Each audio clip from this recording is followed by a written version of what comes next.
بسم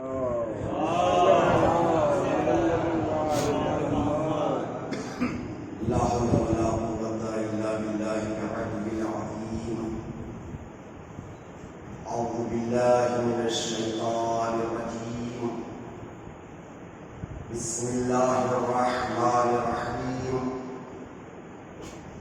الحمد لله الذي لا يبلغ مدحته القائلون ولا يؤذي نواه العابدون ولا يؤدي حقه المجتهدون الذي لا يدركه قوت الحمم ولا يناله غوص الفتن الذي ليس لصفته حد محدود ولا نعت موجود ولا وقت معدود ولا أجل ممدود فطر الخلائق بقدرته ونشر الرياح برحمته ثم الصلاة والسلام والتحية والإكرام على السيد النبي الأمي العربي الهاشمي القرشي المكي المدني المنتهي والكرامي السيد البهي والسراج المضيء الكوكب الدري صاحب الوقار والسكينة المدفون بأرض المدينة العبد المعدد ورسول المسدد المصطفى الأمجد المحمود الأحمد حبيب إله العالمين وخاتم النبيين وشفيع المذنبين ورحمة للعالمين أبي القاسم محمد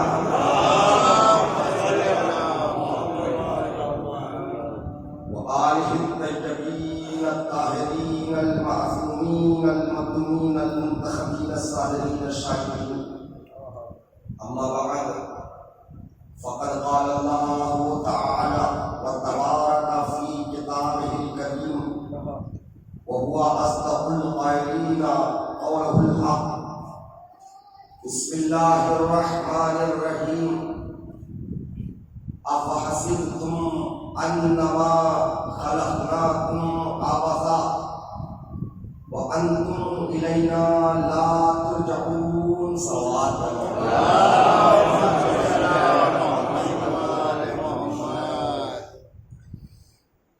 حضرات محترم عزاداران شہدائے کربلا،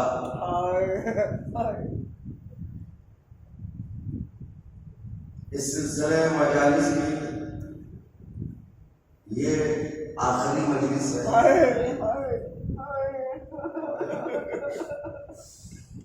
اگرچہ کل بھی ہے اور شام غریبہ کی بھی مجلس ہے، مگر اس سلسلے میں عزیزان محترم آنے والی رات قیامت کی رات.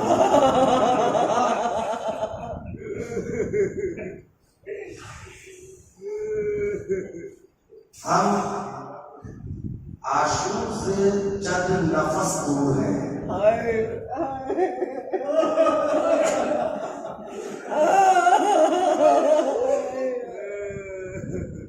عزیزان محترم، صحابی امام رضا امام کی خدمت میں پہنچتے ہیں، دیکھا امام سارو خطا رو رہے ہیں. صحابی نے امام سے پوچھا آقا کوئی بات ہو گئی؟ تو امام نے کہا تجھے نہیں معلوم آج عاشور.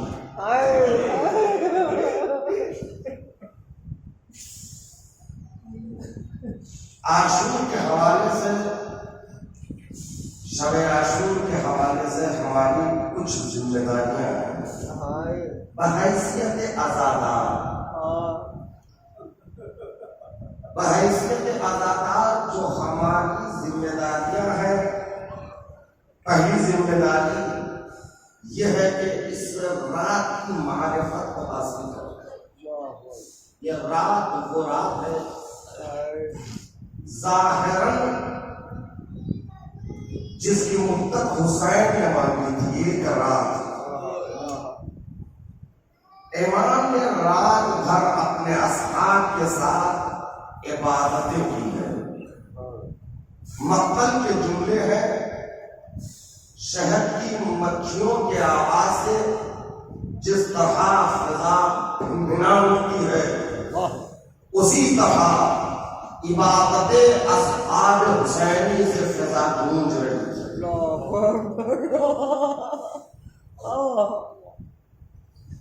شب عاشور شب مصیبت ہے، شب عزاداری ہے، شب عبادت ہے۔ امام صادق علیہ السلام ارشاد فرماتے ہیں، اس رات میں اگر کوئی شخص اور روز عاشور ان رات اور دن میں میرے جد مظلوم حسین کی زیارت کو جائے گا یا دور جو ہے وہ زیارت پڑھے گا، وہ قیامت کے دن شہدائے کربلا کے ساتھ میں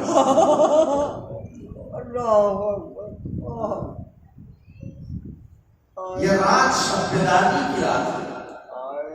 مگر عزیزان محترم، اگر میری آواز پیغام کی صورت اپنا رہی ہے تو ایک جملہ آپ کہتے ہوئے آگے بڑھو، شب بیداری کو شب گزاری سے نہ بڑھو۔ ایک ہے شب گزاری، ایک ہے شب بیداری۔ شب گزاری وہاں ہے جہاں آپ کی آنکھیں کھلی ہے مگر دل سونا تھا، اور شب بیداریاں وہاں ہوتی ہے جہاں پر دل آپ کا بیدار ہے۔ شب عاشور یا شب قدر یہ وہ راتیں ہیں جو شب بیداری کی راتیں ہیں۔ ادراک شب ہے، شب بیداری رات کا ادراک۔ یہی تو کہا پروردگار عالم نے لیلۃ القدر، اِنَّا أَنزَلْنَاهُ فِي لَيْلَةِ الْقَدْرِ وَمَا أَدْرَاكَ مَا لَيْلَةُ الْقَدْرِ۔ ادراک شب ہے، اس رات کا ادراک کیجیے، عظیم شب ہے۔ رات بھر عبادتیں عزائے حسین کرتے رہیے، زیارتیں کیجیے، نوحہ پڑھیے، ماتم کیجیے، لیکن ایک مکمل عزادار میں رہیے۔ ایک عزاخانے سے دوسرے عزاخانے آنے تک یہ محسوس ہو کہ آپ صرف صف ماتم ہی میں عزادار نہیں، راہ چلتے ہوئے بھی عزادار ہیں۔ یہ نہیں کہ آپ نے یہاں پر ماتم کیا، نوحہ خوانی کی، باہر تبرک لیا یا باہر نکلے، پھر وہاں سے طنز و مزاح، پھر راستے میں مزاح، ان تمام چیزوں سے پرہیز کریں، کیونکہ میرا مولا امام زمانہ فرماتا ہے جد مجنون،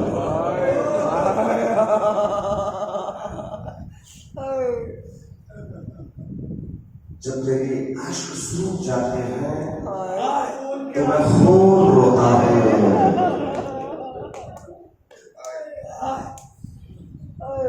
کوئی معمولی جملہ نہیں ہے، میں نے اپنے بزرگوں سے سنا، ایک شخص آیت اللہ محسن الحکیم کی خدمت میں آتا ہے، آ کر کہتا ہے میں نے سنا ہے کہ امام نے ایسے فرمایا ہے، کیا یہ فطرتاً ممکن ہے کہ انسان خون ہو سکتا ہے؟ انہوں نے جواب میں نہ ہاں کہا نہ کہا۔ ایک مرتبہ اپنی سفید رومال کو اپنے جیب سے نکالتے ہیں اور اپنے اس زانوں پہ رکھ دیتے ہیں اور آنکھیں بند کر لیتے ہیں، خود کو کربلا کے حوالے کر دیتے ہیں۔ اور تھوڑی دیر بعد نہ جانے وہ کس منظر کو دیکھ رہے تھے، آنکھوں سے آنسو رواں ہوتے ہوتے آنکھوں سے خون آنے لگا۔ ایک مرتبہ آنکھوں کے جانب رومال کو کر دیا اور اس کی سوچی کو اس کے سامنے کر دیا، لے تیرا جگہ۔ حضور علی نے کہا عزیزان محترم، اور اسی طرح قوم میں آج بھی ان کی خبر ہے آغائے بلوچردی، انشاءاللہ پروردگار ہم سب کو بار بار جو زیارات سے مشرف کرے۔ جب کربلا عراق کی زیارت ہوتے ہوئے آپ قم پہنچیں گے، معصوم قم کے بارگاہ میں ایک کنارے ایک بڑی سی قبر ہے آیت اللہ بلوچردی کی۔ آیت اللہ بلوچردی تقریباً 90 کی عمر میں ان کا انتقال ہوا ہے، قریب قریب، لیکن مرتے دم تک باریک سے باریک تحریریں وہ بغیر آئینے کے پڑھیا کرتے تھے۔ 90 سال کی عمر میں، اور ایسا نہیں کہ انہیں زندگی کتابوں میں گزاری ہے، دن رات پڑھتے تھے، کم سے کم روشنی میں انہوں نے کتابیں پڑھی نجف کے زمانے۔ ظاہر کی بات ہے جو اس طرح یہ بل انجام دیتا ہے، آنکھوں کا نور ختم ہوتا ہے، چشمے کی ضرورت پڑتی ہے، مگر اس کا راز انہوں نے خود اپنے شاگردوں کو بتایا۔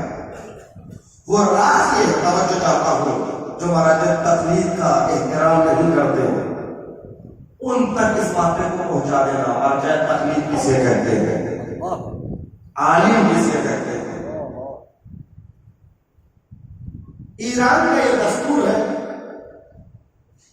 جتنے مراجع تقلید ہوتے ہیں اکثر ایام عذاب میں اپنے وطن کو واپس چلے جاتے ہیں، نجف سے، قم سے، مشرق سے، اور اکثر ہمارے آیات نظام زیادہ تھا ان کا تعلق دیہاتوں سے ہوتا تھا۔ جس طرح ایک مرکزی امام بارگاہ ہر شہر ہر دیہات میں ہوتا ہے، جیسے آپ اس شہر میں یہاں پر کربلا ہے، بڑی منصبیہ مرکزی جلوسیں وہاں پہنچتی ہے، وہاں فاتحہ شکنی ہوتی ہے، اسی طرح ہر جگہ ایک مرکزی جگہ ہوتی ہے جہاں جلوسیں ختم ہوتی ہیں، اختتام پر پہنچتی ہے۔ وہ شہر و دیہات جہاں پر مراجع تقلید ہوتے ہیں، اس شہر و دیہات کے لیے اگر کوئی امام صاحب کا کوئی روزہ نہ ہو، کسی امام کا روزہ نہ ہو، اگر ایسا شہر ایسا جہاں ہے تو مرجع تقلید کا گھر ہی مرکز ہوتا ہے۔ مرجع تقلید کا جو دفتر ہوتا ہے بڑا صاحب ہوتا ہے، اس میں عالم استاد ہوتے ہیں، 2 مہینہ 8 دن مجلس ہوتی ہے، مختلف انجمنیں آتی ہیں، ماتم کرتی ہیں، روزے عاشورہ، روزے اربعین، الگ الگ مہینے سے جلوس آتے ہیں، اور مرجع تقلید کے اس امام بارگاہ میں جہاں وہ رہتے ہیں یا ان سے منسوب جو امام بارگاہ ہے وہاں پر جلوس اختتام پذیر ہوتی ہے۔ آیت اللہ بلوچردی کے گھر بھی ماتمی دستے جاتے تھے، ان دنوں آیت اللہ بلوچردی کو عاشور چشم لاتا تھا، آنکھیں بڑی دکھتی تھی، نظر نہیں آتا تھا۔ عزیزان محترم، آزادار کو کم نہ سمجھو، آزادار ہوتا ہے، اس کو دوسرے فریم میں آپ دیکھنے کی کوئی کوشش نہ کیجیے۔ توجہ چاہتا ہوں، جب وہ آزادار ہے تو آزادار ہے، اس کی اس آزاداری کو کسی اور چیز سے آپ مت دھوئے۔ تو کون ہے، کیسے ہے، وہ آزادار۔ میں اس لیے کہہ رہا ہوں کہ مرجع تقلید کے اس عمل سے آپ کو پتہ چل جائے گا مراجع تقلید کے بعد آزاداری کی کیا اہمیت ہے۔ آنکھیں بڑی دکھ رہی تھی، روزے عاشور ہے، پابا رہنا دستے عزاخانے میں آتے ہیں، اور جب پابا رہنا آتے ہیں تو قدموں کی مٹی عزاخانے تک پہنچ جاتی ہے۔ ایک دستہ ماتم کر کے جب واپس لوٹ رہا تھا، نہ جانے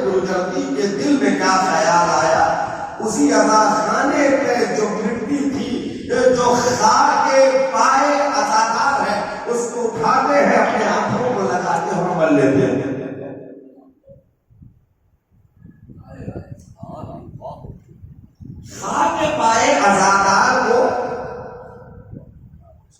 آشوب چشم کی بیماری کو ختم کرنے کے لیے پہلے شفا جب آنکھوں سے لگا لیا تو پھر ان کا کہنا ہے کہ مجھے زندگی بھر آشوب چشم لاحق نہیں ہوئی اور نہ کبھی ان کو عینت کی ضرورت پڑی. یہ مرتبہ ہے عزادار. یہ جو آ رہے ہیں فرش عزا پر یہ عزادار بڑا عظیم مرتبہ ہے ان کا. آپ پہلے اپنی قدر و منزلت پہ جانیے. میں نے اس سے پہلے بھی کسی مجلس میں شاید عرض کیا تھا. میرے دوست مولانا شریف شاہ حسین نقوی پاکستان کے بڑا خوبصورت انہوں نے جملہ کہا ہے. یہ جو عزادار فرش مجلس پر آتے ہیں اور وہ جو باقی مجلس ہے فرش بچھاتے ہیں اللہ اصلاح کرتے ہیں، یہ اپنے آپ کو مالک کی عزاداری نہ سمجھنا.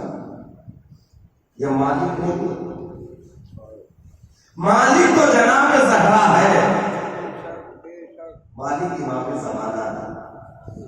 فرش عزا بچھانے کا موقع ملا، مالک کل کائنات کے گھر میں فرش کا موقع ملا. یہی ہمارے لیے شرف ہے، اس لیے کہ یہ وہ دروازے ہیں جہاں پر رضوان جنت بھی آ کر کہتا ہے انا حیات الحسنین. لہذا یہ متولی صاحبان، یہ فرش بچھانے والے، یہ اپنے کو مالک کے عزا نہ سمجھے، یہ خادم عزا ہے، یہ خادم عزا ہے. اور جو لوگ فرش عزا پر بحیثیت عزادار تشریف لاتے ہیں، یہ مہمانان مالک ہے. خادم کی ذمہ داری ہے مالک کے مہمانوں کا پورا خیال رکھے اور اپنی حد میں رکھے.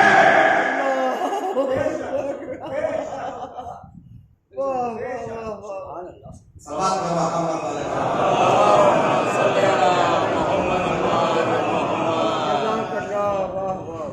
عزیزان محترم، یہی پہلا میسج میرا ہے کہ ہر ایک اپنی ذمہ داری کو بخوبی نبھائے اور دل میں یہ رہے کہ ہم حسین کے عزادار ہیں. ہر لمحہ یہ نگاہ رہے کہ میرا امام زمانہ آج گریا گنا ہے، وہ ہمیں دیکھ رہا ہے.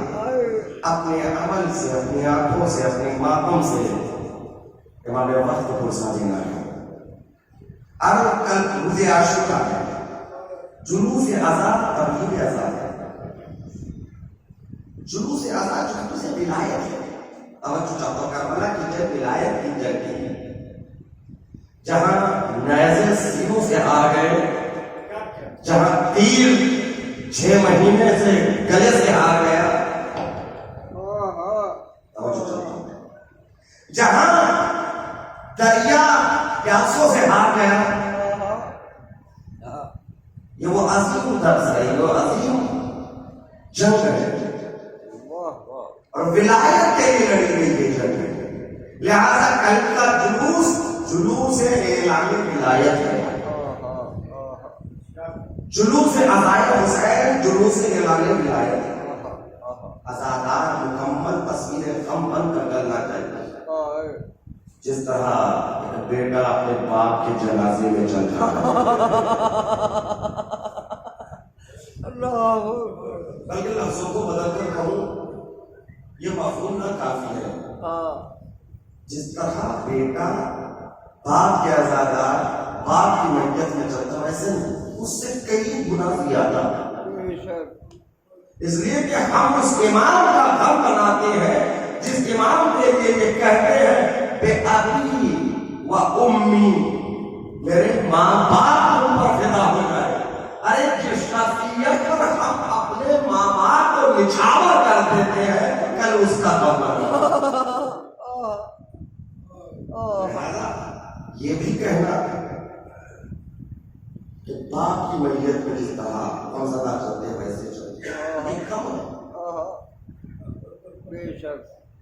آیت اللہ وحید خراسانی کا جملہ ہے آپ فرما رہے ہیں عزاداری میں سب تفریق ہے. تفریق کا مطلب جتنا کرے کم ہے. عزاداری میں ایسی کوئی حد نہیں ہے جہاں یہ کہے آپ کے زیادہ ہو گئے. اللہ اکبر، بڑا جملہ ہے مرجع تفریق. یہ زیادہ ہو گیا. حد عزاداری ادھر سے نہیں، جتنا کم منائے. لیکن اس کا مطلب ہرگز یہ نہیں ہے جو چاہے وہ کرے، جیسے چاہے ویسے کرے. نہیں، عزاداری شریعت کا حصہ ہے، بلکہ محافظ شریعت کا نام اب عزاداری ہے. قانون سے دین محمدی عزاداری ہے. اگر دین زندہ ہے، شمع دین روشن ہے، تو یہ قانون سے عزاداری ہے. ورنہ ہوائیں اتنی چل رہی ہے کہ اگر یہ قانون سے عزاداری دین کی شمع پر نہ ہو تو پھر یہ شمع دین کب کا بجھ گیا ہوتا، کب کی بجھ گئی ہوتی ہے شمع. لہذا عزیزان محترم، عزاداری میں وہی چیز جائز ہے جو چیز شریعت میں جائز ہے. عزاداری میں وہ تمام چیزیں حرام ہیں جو شریعت میں حرام ہے. بس اتنی کسوٹی کو یاد رکھیں. حدود عزاداری کہیے، اس کے علاوہ کچھ نہیں. آپ پھر اس کے بعد جتنی عزاداری کریں کم ہے. جتنی عزاداری کم ہے، جتنا لٹانے کم ہے، جس قدر مر مٹے کم ہے، جس قدر روئے کم ہے، جس قدر ماتم کرے کم ہے، جس قدر پرسا دیتے رہے کم ہے. زیادہ کچھ نہیں عزاداری. بس اتنا خیال رہے کوئی ایسا کام، ایسا عمل سرزد نہ ہو جس سے مادر مظلوم کو تکلیف.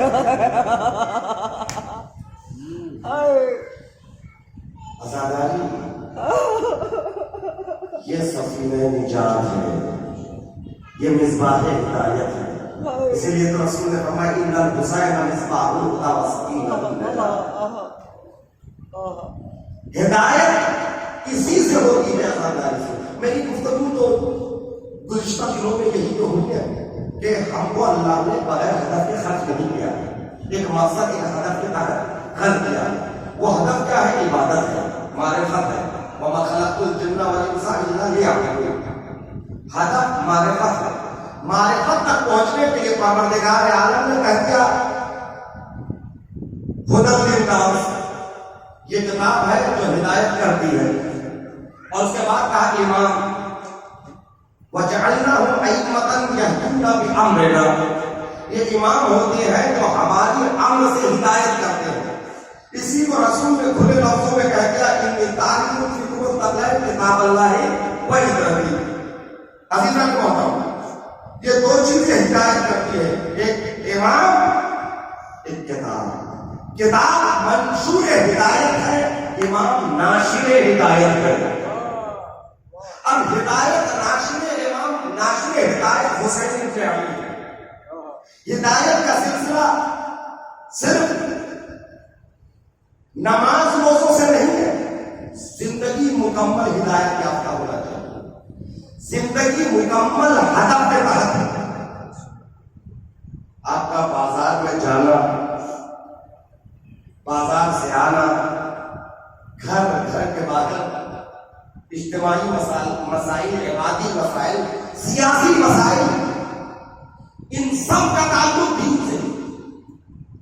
جو لوگ یہ سمجھتے ہیں سیاست کا تعلق دین سے نہیں ہے تو وہ دین کو ناقص سمجھتے ہیں.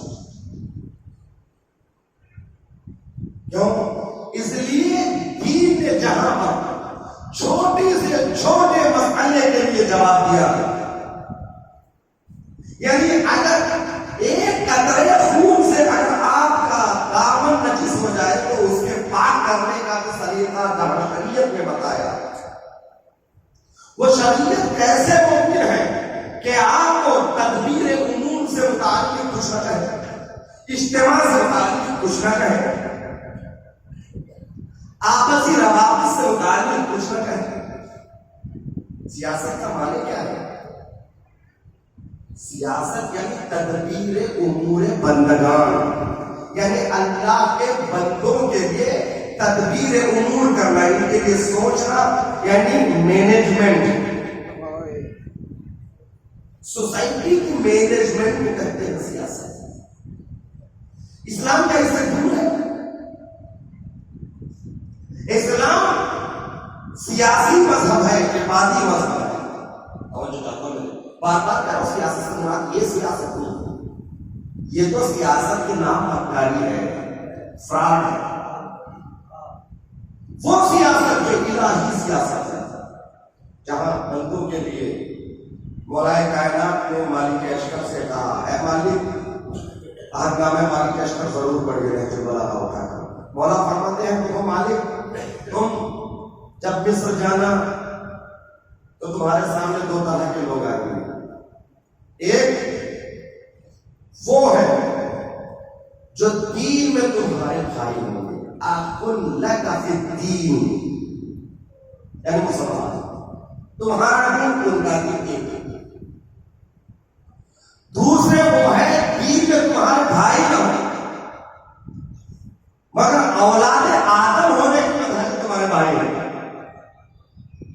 توجہ چاہتا ہوں میں، یعنی تمہارے مثل ہے، تم بھی اولاد آدم، وہ بھی اولاد آدم، دین میں تمہارے بھائی ہیں۔ دوسرے وہ مذہب تمہارا نہیں، عقیدہ تمہارا نہیں، مگر اولاد آدم ہونے کی وجہ سے وہ بھی تمہارے بھائی ہیں۔ یعنی مسلم غیر مسلم سب تمہارے سامنے ہوں گے۔ یاد رکھو، عدالت کی اجرائی میں مسلم نان مسلم کو نہیں دیکھا جاتا، کیونکہ تم ایک حاکم وقت۔ اسلام دین عدالت ہے، اسی لیے آپ نے دیکھا ہوگا ابتدا ہی سے اللہ نے یہ اعلان کر دیا، ہم نے رسولوں کو بھیجا کتاب اور میزان کے ساتھ تاکہ لوگوں میں عدل و انصاف قائم ہو جائے، لوگ قائم کریں، لیقوم الناس بالقسط، یہ ہدف ہے۔ اور توحید کے سوال ہوتے ہیں، ذرا اور آگے آ جائے سوال کا محمد والا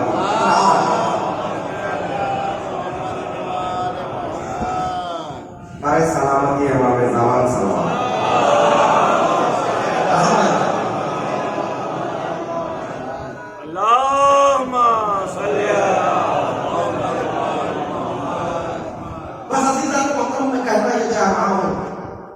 کہ اگر عاشورہ کو آپ دیکھنا ہے تو ان تمام واقعات اور حالات کے پس منظر میں دیکھنا پڑے گا کہ جہاں پر ہدایت کے لیے اللہ نے امام کو رہنما قرار دیا، اور امامت جو ہے دین کی رہبری کا نام ہے، وہ دین جس پہ عبادتیں بھی ہیں، سیاست بھی ہے، نماز، روزہ، حج، یہ وہ عبادتیں ہیں۔ مطلب حج دونوں طرف اس کی تقسیم ہو سکتی ہے، ان کا تعلق عبادی ہے، یعنی مطلب یہ ہے کہ آپ گھر میں بیٹھ کر بھی نماز پڑھ سکتے ہیں، گھر میں رہ کر بھی روزہ رکھ سکتے ہیں، مگر امر بالمعروف نہی عن المنکر، یہ وہ عبادتیں ہیں تنہا آپ کی ذات سے مختص نہیں ہے، بلکہ اس کے لیے سوسائٹی میں آپ کا اثر و رسوخ ضروری ہے۔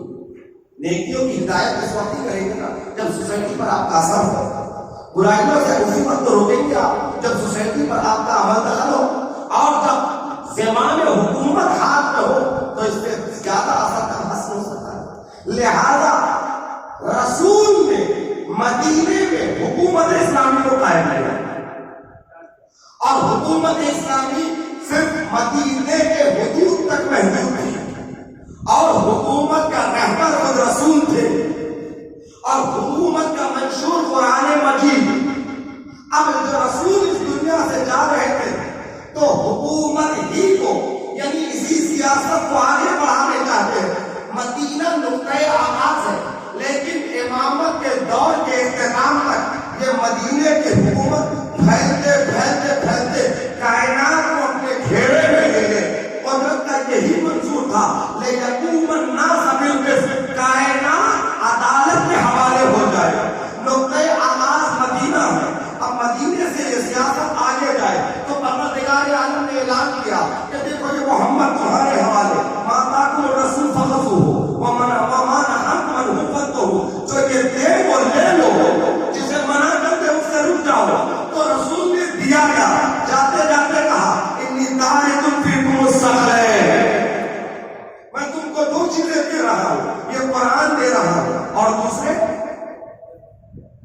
جانبین فَإِن تَمَسَّكْتُمْ بِهِمَا لَن تَضِلُّوا بَعْدِي، اگر قرآن اور دامن اہل بیت سے متمسک رہو گے تو کبھی گمراہ نہیں ہوگے۔ جہاں انسان امام کے ساتھ نہیں رہتے ہوئے امام کو چھوڑ دے وہ کامیاب نہیں ہوگا۔ ہم نے اس کی مثال بھی پروردگار عالم نے قرآن میں دے دی ہے۔ جنگ احد اسلام کی دوسری جنگ، جنگ پہلے رسول کے زمانے کی ہر جنگ کی اپنی سیاست ہے۔ جنگ احد پہلی جنگ کون سی ہے؟ اسلام کی کون سا غزوہ، کون سی جنگ پہلی جنگ اسلام کی؟ جنگ بدر۔ جنگ بدر اسلام کی پہلی جنگ 313 افراد سے لڑی گئی یہ جنگ۔ جنگ بدر کے بعد جنگ احد۔ اب انشاءاللہ مدینہ جب جائیں گے پروردگار ہم سب کو زیارت روضہ رسول اور زیارت ائمہ بدری نصیب فرمائے۔ انشاءاللہ جب ہم پہنچیں گے تو مدینے سے تھوڑے فاصلے پر احد کا میدان ہے اور بہت تاکید ہے احد کی زیارت کی۔ رسول اسلام فرماتے ہیں جو بھی مدینہ میری زیارت کو آئے، میرے چچا حمزہ کی زیارت کو نہ جائے تو گویا اس نے مجھ پر ظلم کیا۔ میدان احد جہاں یہ میرے ساتھ بیٹھے ہیں ماشاءاللہ سعودی میں بہت ساتھ دیا اور بارہا احد کو دیکھا ہے۔ فاطمہ زہرا جمعرات اور پیر ہر ہفتہ جاتا تھا احد کو۔ احد کی جنگ وہ جنگ تھی اسلام کے لشکر میں جیت کر یہ جنگ ہار گئی ہے۔ آپ نے شاید سنا یا نہیں؟ جیتی ہوئی جنگ ہار گئی۔ یہی وہ جنگ ہے جہاں علی زخمی ہو گئے تھے۔ یہی وہ جنگ ہے جہاں پر شفیع رسول ایک ایسے صحابی تھے جو رسول کی طرح تھے، وہ شہید ہو گئے تھے۔ کبھی انشاءاللہ اس جنگ کے بارے میں پڑھوں گا تو کافی جنگ کے متعلق کہنے کے لیے۔ شیطان نے واقعہ دیکھا رسول کی شباہت رکھنے والے ایک صحابی وہاں پر شہید ہو گئے تو اس نے ایک نعرہ بلند کیا قتل محمد، محمد مارے گئے۔ جو رسول کی شہید ان کی بھی قبر وہاں پر موجود ہے احد کے میدان میں۔ ان کے مطابق ہے کہ بالکل رسول جیسی شباہت رکھتے تھے۔ وہ جنگ میں مارے گئے تو شیطان نے دیکھا کہ محمد کی طرح ہے، اب اعلان کر دو محمد مارے گئے، قتل محمد۔ اب یہاں سے تعریف لکھی ہے کہ جیسے ہی یہ بات مشہور ہو گئی محمد مارے گئے تو اصحاب نے سوچا اب محمد مارے گئے کیا کریں، اب لڑکے کیا فائدہ، میدان کو چھوڑ دیا اور پہاڑوں پر چلے گئے۔ عزیزان محترم، اس جنگ سے متعلق کسی نے علی سے پوچھا، اے علی جب قتل محمد کی آواز بلند ہوئی تو سب بھاگے، آپ کیوں نہیں بھاگے؟ پہلی بات یہ ہے کہ شیطان کی بات پر یقین کرنے والا امام نہیں ہوتا۔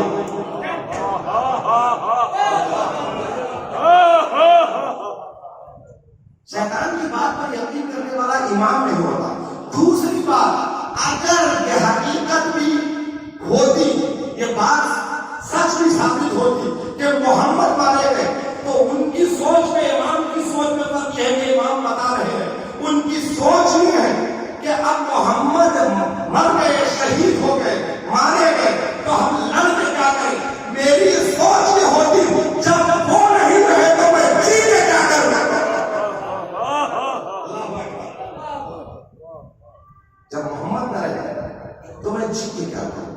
اس لشکر کا پورا اس واقعہ جنگ احد کے متعلق اعتراض کروں کہ یہاں پر صلوات محمد والے اس جنگ میں ہوا یہ تھا کہ رسول نے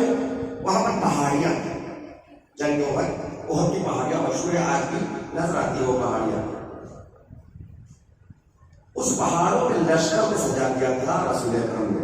رسول اکرم جنگ ہاتھ میں تلوار نہ تھی مگر اصول جنگ سے پوری طرح آگاہ تھا. انہوں نے تیر اندازوں کو پہاڑ پر کہہ دیا کہ یہی کرو. تمہاری ذمہ داری یہ ہے کہ جب تک میں نہ کہوں تم اتر کے نیچے گیا.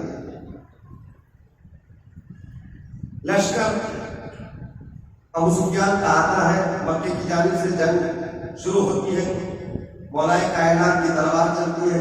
تمام باتیں چھوٹے ہو سیاست جنگ احد بتانا چاہتا ہوں. جنگ احد میں ہوا یہ ہے کہ لشکر ہار ایک لشکر کفر.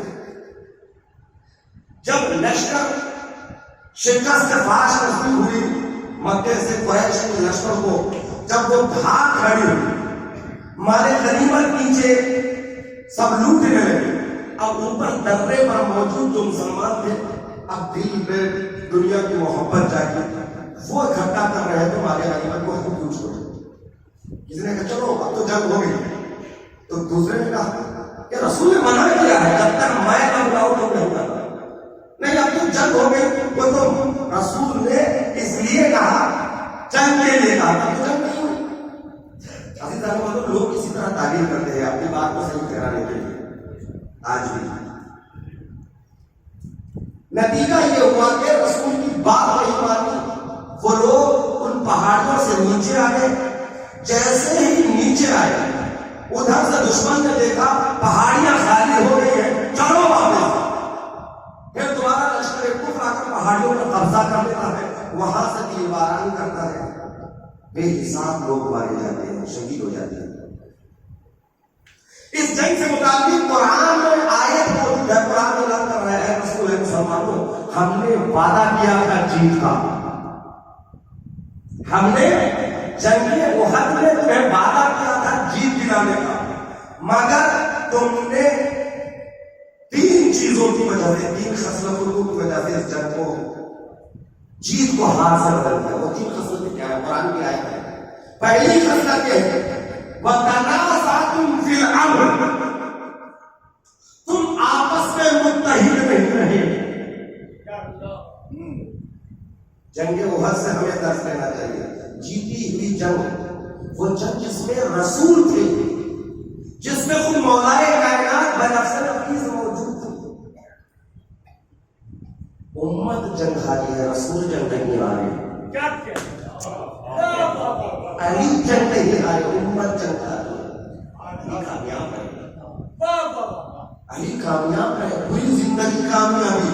اسی لیے کسی کو کہیں موسیقے پر کہنے کا موقع نہ ملے کہ علی کی سیاست یہاں فیل تھی, لہذا جاتے جاتے بھی اپنی ہی زندگی پر اپنی ہی مہر لگا کر علی نے بتا دیا فزت ورب الکعبہ, میں کائنات سے کامیاب ہوں. پہلی چیز تنازعتم فی الامر, تم لوگ آپس میں متحد رہنے کے بجائے مختلف ہو گئے, منتشر ہو گئے. ایک کہتا ہے کہ اترنا چاہیے, ایک کہتا ہے رکنا چاہیے. یہ آپسی اختلاف. دوسرا فشلتم, تم سست رہے. یہ تین خصلتیں قرآن کی گرائی ہے مسلمانوں کی جنگ ہارنے کی. آج ہماری لیے تین خصلتیں نمونے عمل ہیں. دوسری چیز ہے فشلتم, یعنی سست رہے. اب آپ میں وہ جوش نہ رہا, وہ بلبلہ نہ رہا, آگے آگے بڑھ کر حملہ کرنے کا جذبہ نہیں. اور تیسری بات ہے اسیتم, تم نے معصوم کی معصیت کی, ان کی بات کو نہ مانا. جہاں پر عزیزان محترم یہ تین چیزیں, یہ تین بیماریاں امت میں آ جاتی ہے, امام ان کے درمیان میں ہوتے ہوئے بھی وہ امت شکست سے دوچار ہوتی ہے. آزادار اپنے صفوں میں اتحاد کو باقی رکھو,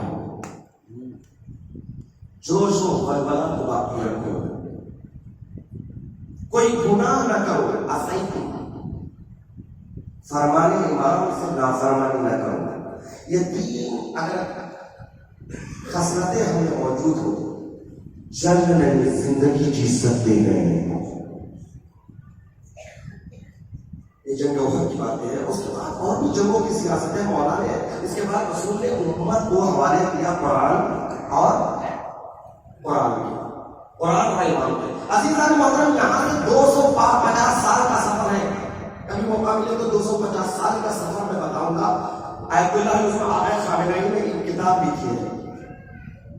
اس کتاب کا نام ہے انسان 350 سال. فضل بھائی، اس کتاب کے بارے میں خاص طور پر عرض کر رہا ہوں. اردو میں ترجمہ ہوا ہے.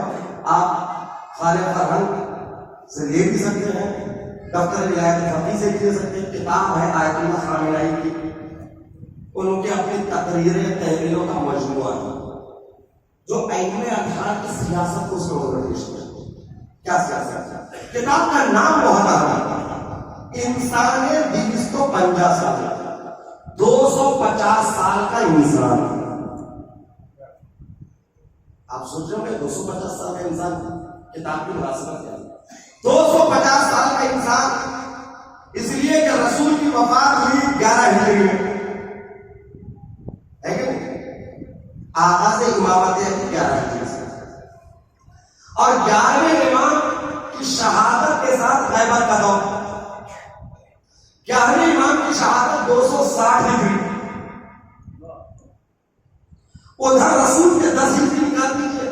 11 سے تو آغاز امامت ہے، 260 پہ امام حسن عسکری علیہ السلام کی شہادت، اس کے بعد غیبت. تو کتنے سال ہوئے؟ 250 سال. تو ان کا ماننا یہ ہے کہ مختلف شخصیتیں نہیں آئی ہیں، بلکہ ایک ہی انسان تھا جو ہر دور میں سفر کرتا رہا.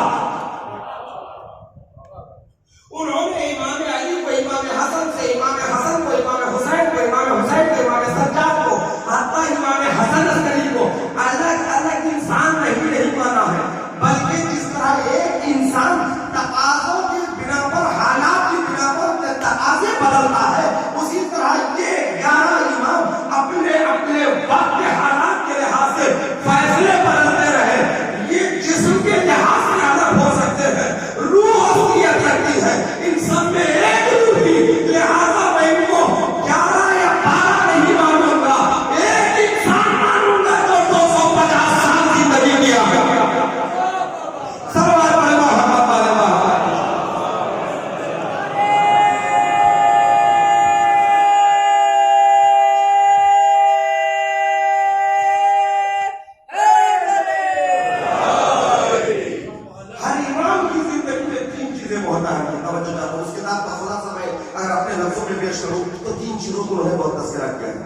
ہر امام کے اپنے دور کی ذمہ داری. ایک ہے جو ذمہ داری تعلیم و تربیت، تعلیم تربیت تزکیہ نفس. دوسری ذمہ داری ہے اسلامی اقتدار. اس سے ہم مجبور ہو رہے ہیں، کیونکہ آپ جب باطل حکومتوں سے ٹکرا رہے ہیں، ہر امام اپنے باطل حکومتوں سے ٹکر لیے نہیں. کیوں ٹکرا رہے ہیں؟ حق کی حکومت قائم کرنے کے لیے. اور حق کی حکومت سوائے امام کے کون قائم کر سکتا ہے؟ توجہ چاہتا ہوں میرے سے. مدینے کی وہ حکومت آخر میں امام زمانہ کی حکومت پر ختم ہوگی، مگر عزیزان محترم جہاں 11 امام اس کے لیے زمینہ سازی کر چکے ہیں، اس کے بعد ہمارے لیے بہت سخت امتحان کا دور ہے. یہ غیبت کبریٰ کا دور ہے جس میں آپ اور ہم زندگی گزار رہے ہیں. غیبت کبریٰ کے دور میں ہماری کیا ذمہ داری ہے؟ اس دور میں ہماری ذمہ داری سب سے اہم انتظار امام. انتظار کا مطلب میں اس پر مکمل اشرح کر چکا ہوں، آپ کے ذہن میں میری باتیں موجود ہیں، میں دہرانا نہیں چاہتا ہوں. انتظار کا مطلب صرف ہاتھ پر ہاتھ دھر کے بیٹھ جانا نہیں. انتظار تحرک کا نام ہے، انتظار مکتب کا نام ہے، انتظار عمل کا نام ہے، کردار کا نام ہے. کیونکہ انتظار جس کا کر رہے ہیں وہ تبھی آئے گا جب اس کو ساتھ دینے کے لائق اصحاب ہو جائے. آپ دوسروں سے امید کر رکھیے کہ وہ بنے گا، خود کو بنائے گا. جب ہر آدمی اپنے اپنے کو یہ دیکھے گا مجھے حقیقی منتظر اگر بننا ہے تو حقیقی ناصر امام زمانہ بننا پڑے گا. جب میں حقیقی ناصر امام زمانہ حراتی بنے گا تو اس وقت امام کا ظہور ہوگا. حقیقی ناصر بننے کے لیے پہلی شرط یہ ہے کہ دیکھو وہ کس لیے آتے ہیں. اگر کوئی سمجھتا ہے کہ امام آ کر اسلامی حکومت قائم کرنے کے آتے ہیں تو غلط ہے. بڑی ذمہ داری کے ساتھ یہ باتیں کر رہا ہوں. امام آتے ہی اسلامی حکومت قائم نہیں کرتے ہوئے. یہ تو زبردستی کی حکومت ہوگی جہاں پر مسیحی بھی ہے, کرسچن ہے, یہودی ہے, ہندو ہے, ان پر اسلامی حکومت اگر لاد دی جائے تو زبردستی کی حکومت ہوگی. امام زمانہ آتے ہی اسلامی حکومت نہیں قائم کریں گے بلکہ اس چیز سے حکومت قائم کریں گے جس چیز کو ہر مذہب مانتا ہے, وہ ہے عدالت. عدالت ایک ایسی چیز ہے, مجھے ایک مذہب بتا دو جس مذہب میں عدالت کو قدر کی نگاہوں سے نہ دیکھا گیا. ہر دور میں عدالت کو قدر کی نگاہوں سے دیکھا گیا. لہذا امام وقت جب نازل ہوں گے, آئیں گے, ظہور فرمائیں گے, تو اس وقت عدالت کی حکومت قائم ہوگی.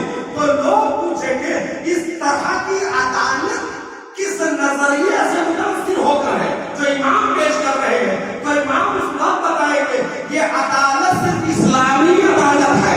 تب اس کے بعد لوگ کہیں گے جس مذہب کا عدالت ایسا ہے تو کیوں میں مسلمان نہ ہو جاؤں.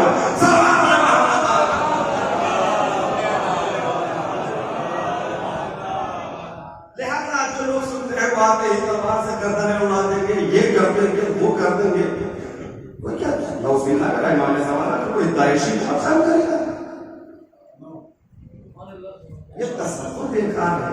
امام روح امام رحمت ہے. صرف حق کے امام کو اس طرح سے آپ ماں بتائیے باتیں گردنیں اڑا دیں گے, یہ لاشیں ادھر پڑے رہیں گے. اس سے امام زمانہ کے ظہور کا غلط تصویر سامنے آتی ہے. امام عدالت برپا کریں گے اور میں بھی 100 سے زیادہ حدیثیں موجود ہیں جہاں یہ کہا گیا ہے جب وہ آئیں گے تو زمین کو عدل و انصاف سے کھل کر دیں گے. کما ملیات ظلم و جورا, جس طرح سے یہ زمین ظلم و جور سے بالکل بھر چکی ہوگی. تو عدالت قائم کریں گے کس سے؟ عدالتی حکومت سے قائم کریں گے. تو اس کے لیے ضروری ہے کہ ہم اپنے امام کی حکومت میں ساتھ دینا چاہتے ہیں تو خود کو عادل بنائیے. عدل کا مطلب یہ ہے اب وہ شے الگ ہے, ہماری ہر شے ہر چیز اپنی جگہ ہونا چاہیے. عدالت کبھی خدا کے مقابل, عدالت اپنے مقابل, عدالت اپنے دوسرے لوگوں کے مقابل, ماں باپ کے ساتھ عدالت, جماعت کے ساتھ عدالت, پڑوسیوں کے ساتھ عدالت. عدالت کے لیے ہمیشہ اپنی آواز اٹھائیے. میں عرض کیا مولانا نے یہی تو وصیت کی ہے. آخری وصیت نامہ امام حسن علیہ السلام سے خطاب کرے کونا للظالم خصما وللمظلوم عونا. ظالم کے لیے دشمن بن جاؤ. اس کو مخالف نہیں کہا, مخالف گھر میں بیٹھ سکتا ہے. کونا للظالم مخالفہ, ظالم کے مخالف ہوتا ہے. اس کا مطلب ظالم کا میں مخالف گھر میں بیٹھا ہوں میں مخالفت کر رہا ہوں نہیں. دشمن میدان جنگ میں آتا ہے. ظالم کے لیے دشمن بن جاؤ. وَلِلْمَظْلُومِ عَوْنًا, اور مظلوم کے لیے مددگار بن جاؤ. اور تمام شارحین نے اس بات کی وضاحت کی اس جملے میں امام نے کسی مذہب کا ذکر کیا. اگر کوئی شیعہ سے مذہب میں شیعہ نہیں سکون, یہ ہمارے دور کا معاشرہ کی شیعہ, اگر بظاہر یہ شیعہ کا ظالم ہے اور ایک کافر مظلوم ہے, امام کی وصیت یہ ہے کہ ظالم کے مخالف اور دشمن بن جاؤ, اس مظلوم کا ساتھ دے.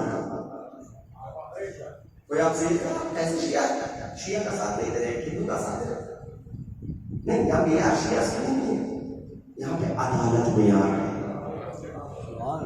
ظالم اگر ہمارا شیعہ ہے, مظلوم اگر کوئی ہندو ہے, حکم اسلام ہے کہ اس ہندو کا ساتھ دو. مخالف بننا, پوری قوم کو مخالف ہونا چاہیے. یہ شیعہ, یہ تعلیمات ہیں, یہ تعلیمات ہیں. اسی لیے عاشور ظلم کے خلاف پروٹیسٹ کا نام ہے، دہشت گردی کے خلاف اعلان جنگ کرا۔ ہم عزیزان محترم پہلے تو اپنے دور کے ہونے والے ظلم کی مذمت نہیں کرتے، ڈرتے ہیں۔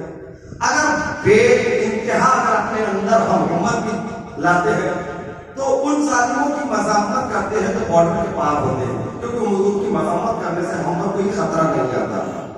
فلسطین کے مظلوموں کی حمایت کر لیں گے، بحرین کے مظلوموں کی حمایت کر لیں گے، یمن کی زہر مظلوموں کی حمایت کر لیں گے۔ کیوں؟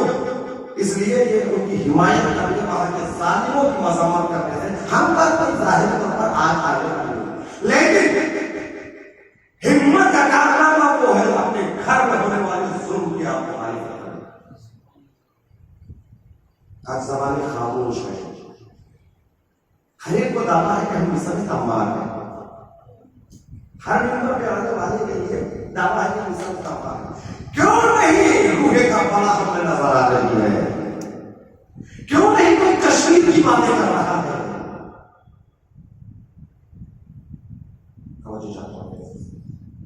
ہر دور کی ظالم کی مذمت، ہر دور کی مظلوم کی حمایت۔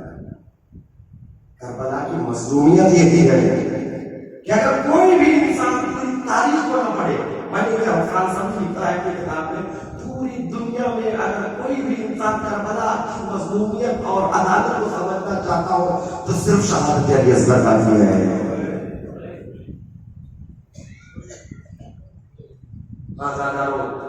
بات نے موضوع سے ہٹ کر کچھ پیغامات آپ کے حوالے کر دیا جو وہ کہ قصد نہیں تھا۔ آج ایران میں انٹرنیشنل علی اصغر ڈے منایا جا رہا ہے، شاید آپ کو پتا ہے کہ آپ کے ہاتھ میں موبائل ہے، آپ سرچ کیجیے انٹرنیشنل علی اصغر ڈے، اور اس کے خلاف تحریک اتنی زبردست شروع ہو گئی۔ سعودی عرب نے کہا اس کو بند کروا دینا چاہیے، اس کو عام ہونے نہیں دینا چاہیے، کیونکہ یوم قدس سے ایک منانا شروع کیا امام خمینی رحمۃ اللہ علیہ نے، تو عالم میں آج انٹرنیشنل علی اصغر ڈے منایا جا رہا ہے۔ اس سے ظلم گھبرایا ہوا ہے، کیوں؟ اس لیے کہ ایک ایسی گواہ ہے شہادت علی اصغر، ایک ایسی گواہ ہے، فتح حسین کا نقارہ ہے تبسم علی اصغر۔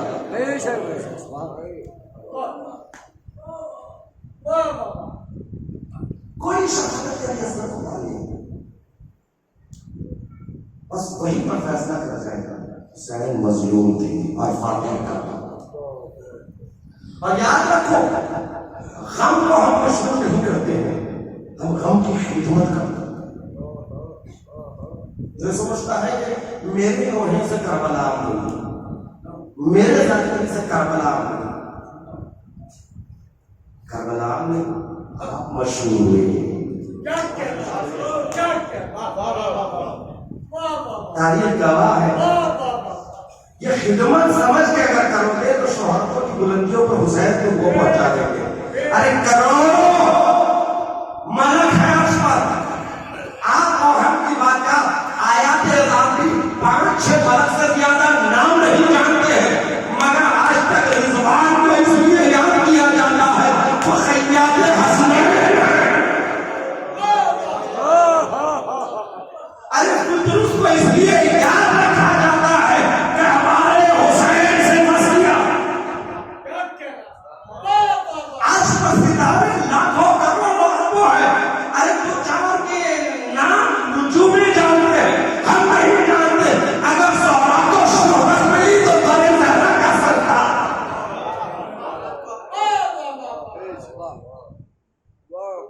یہ نہ سمجھو کہ ہم آزاداری کو مشہور کرتے ہیں، نہیں، خدمت ہے، خدمت ہمارا حق ہے، ہم کو خدمت کرنا ہے۔ ہاں عزیزان محترم، علی اصغر کی شہادت کو عام کیجیے، ایک دن منائیے انٹرنیشنل ڈے، اور اس میں میڈیا کو بھی بلائیں۔ آپ اٹھا کر دیکھ سکتے ہیں، جو منظر دیکھ کر آپ کے آنکھوں میں آنسو آ جائے گا۔ وہ میں ماشاءاللہ میں نے اپنے آپ کو صرف منظر کو دیکھا، ایک دن محسوس کیا جاتا ہے، ان کی بہت بڑا صحن ہوتا ہے جس میں ہزاروں کا مجمع آتا ہے. وہاں پر اعلان ہوتا ہے فلاں دن فلاں تاریخ سے فلاں تاریخ تک، فلاں وقت سے فلاں وقت تک یوم علی اصغر کا پروگرام ہوگا، جس میں اسٹیج سجایا جاتا ہے، علی اصغر کی شہادت سے متعلق پرچم لگا دیے جاتے ہیں. اور شرط یہ ہے کہ وہ ماں اپنے بچے کے ساتھ آئے جس کا سن 1 سال سے کم ہو.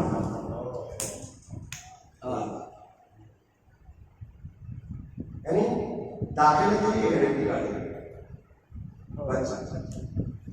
اور جیسے ہی بچے کے ساتھ ماں جاتی ہے تو دروازے پہلے بطور تبرک اس کو لباس علی اصغر دیا جاتا ہے.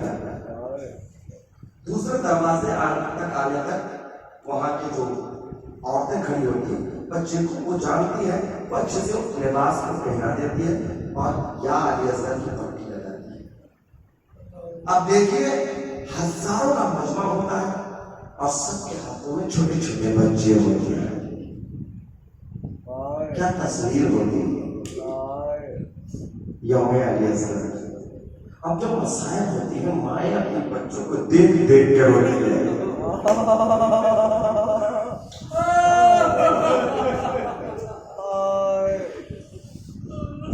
ہاں آزادانوں حسین کی عدالت یا امام کی عدالت صرف مسلمانوں سے مخصوص نہیں، ان کا کرم ہر ایک کے لیے عام تھا. میں اکثر پڑھا کرتا ہوں، بتائیں اس ہندوستان کا واقعہ، آپ کے ہندوستان معجزات حسین کی زمین ہے. لوگ کہتے ہیں، میرے دوست جو الگ الگ مختلف ملکوں کے تھے وہ کہا کرتے تھے جتنے معجزات ہیں وہ کربلا سے متعلق وہ ہندوستانی میں کیوں ہوتے ہیں؟ ایران عراق میں یہ ہم تک گئے، یہاں کیوں نہیں نظر آتے؟ اس کا جواب تو ایرانی عالم نے دیا ہے، اور بڑے عالم ہیں جن کا نام اپنی ذہن میں نہیں آ رہا ہے. آغا نمرودی، آج نمرود ایک جگہ ہے ایران میں، وہاں کے رہنے والے. آغا نمرودی نے جواب دیا یہ کرامات جو ہندوستان میں ہوتے ہیں زیادہ سے اس کی وجہ کیا ہے؟ کربلا میں زیادہ لوگ بہت اعتراض کرتے نا بھائی وہاں پر نہیں ہوتے. اس کے جواب آغا نمرودی نے کہا دیکھیے کرامات کے ظہور کی ضرورت کبھی اپنوں کو نہیں پڑتی ہے. کرامات کے ظہور کی ضرورت کبھی ماننے والوں کو ضرورت نہیں. اللہ نے رسول کو معجزہ اس لیے دیا کہ غیر سمجھے کہ یہ نبی ہے. یعنی معجزہ دیکھ کر سمجھے کہ یہ صاحب نبوت ہے. غیر کو اپنا بنانے کے لیے اللہ نے نبیوں کو معجزے دیے اور اپنوں کے لیے احکام صادر کیا ہے، یہ کرو یہ نہ کرو. اپنوں کے لیے احکام ہے، غیروں کے لیے معجزے ہیں. چونکہ اسلام 72 مذہبوں کے درمیان میں ہے ہندوستان میں، تو یہاں سے بھی زیادہ حسینی کرامات کی ضرورت وہاں پڑی. لہذا کرامات کے پاس زیادہ نظر آتے ہیں. اسی لیے دیکھیے جب جو ذرا نکلتا ہے تو اسی آپ کے شہر میرٹھ میں آنکھوں سے آنسو نکل جاتے ہیں. ایک ہندو سلجھنا کے پاس آتا ہے، کئی سال سے مستقل میں دیکھ رہا ہوں، دل سے ایک ہی آواز آتی ہے حسین غریب ہے. تیری مظلومیت پر ہر قوم رو رہی ہے. ہر ایک کو دیتے ہیں حسین، گہوارہ حسین سے ہر ایک مرادیں پاتا ہے. ابھی آپ نے اشعار میں سنا ہے. اللہ اکبر. ایک شخص تھا جس کی اولاد نہیں ہو رہی تھی، اللہ کا دیا ہوا اس کے پاس سب کچھ تھا، مگر وہ دولت اولاد سے محروم تھا. ادھر گیا ادھر گیا، طبیبوں کے پاس گیا، ولیوں کے خبروں پر گیا، کہیں کچھ حاصل نہیں ہوا. کسی نے اس سے کہہ دیا کہ تو ادھر ادھر کیوں بھٹکتا ہے؟ تیرے گھر کے سامنے سے یہ جو گہوارے علی اصغر کا جلوس نکلتا ہے، اس